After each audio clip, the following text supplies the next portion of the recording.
এই দেশটা একেবারে দিনের পর দিন রসতলে দিয়েছে। আবার এক শ্রেণীর বাউল নামের ফাউল যারা একেবারে দেশটাকে আউলা ঝাউলা করে দিচ্ছে, বর্তমানে এরা আমি বলি বাউল লীগ। কথা বলেন না কেন? কি লীগ? বাউল লীগ। কয়েকদিন আপনারা সোশ্যাল মিডিয়াতে দেখেছেন আবুল সরকার নামের একজন বাউল যে বলেছেন আল্লাহর কথার কোনো গুহামাতা নাই, নাউযুবিল্লাহি মিন যালিক। আবার তিনি বলছেন আল্লাহ কোরআনের মধ্যে নাচতে বলেছেন, কোথায়? ওয়াসাউযু ফি সুদুরিন নাস মিনাল জিন্নাতি ওয়ান নাস। কোরআনুল কারীমটা কিভাবে অপব্যাখ্যা করেছেন, অবমাননা করেছেন, চিন্তা করেছেন? আজকের আবুল সরকার আল্লাহর কোরআনুল কারীমটা ব্যঙ্গাত্মকভাবে প্রকাশ করে এই দেশের মুসলমানদের কলিজার মধ্যে আগুন জ্বালিয়ে দিয়েছে। আর আমরা দেখেছি বাংলাদেশের নতুন দল হয়েছে এনসিপি।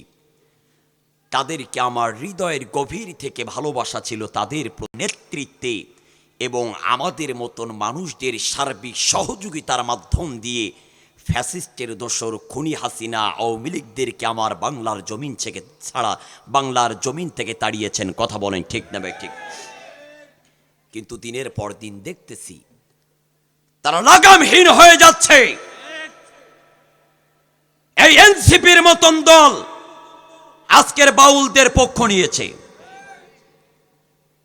আল্লাহ, ইসলাম আর ইসলামী মূল্যবোধ যারা জমিনের সাথে নিভিয়ে দিতে চায়, কোন মুসলমান তাদের পক্ষ নিতে পারে না। আবার বাংলাদেশের একজন বড় মাপের নেতা, দুঃখ নিয়েন না, বাংলাদেশ জাতীয়তাবাদী দলের মহাসচিব মির্জা ফখরুল ইসলাম আলমগীর সাহেব, তিনি মুরব্বী মানুষ, প্রবীণ মানুষ। এই দেশের জন্য, তার দলের জন্য অনেক স্যাক্রিফাইস রয়েছেন, অনেক অবদান রয়েছেন। তিনি কিছুদিন আগে বলেছেন যে আমরা শরিয়ার আইনকে বিশ্বাস করি না। আবার তিনি বলেছেন বাউলদের উপরে যারা আক্রমণ করেছে এটা অত্যন্ত ন্যাক্কারজনক কাজ করেছে। মির্জা ফখরুল সাহেব, বিনয়ের সাথে আপনার কাছে অনুরোধ করে বলতে চাই, আল্লাহদ্রোহীদের পক্ষ নিয়ে আপনি যে ইসলাম অবমাননার কাজ করেছেন, অবিলম্বে আপনাকে তওবা করতে হবে। আমার বাংলাদেশে ইসলাম, ইসলামী মূল্যবোধ আর কুরআনুল কারীম, আল্লাহ রাসূলকে নিয়ে যারা কথা বলবে, ইমানের বলে বলিয়ান হয়ে আন্দোলন গড়ে তুলতে হবে।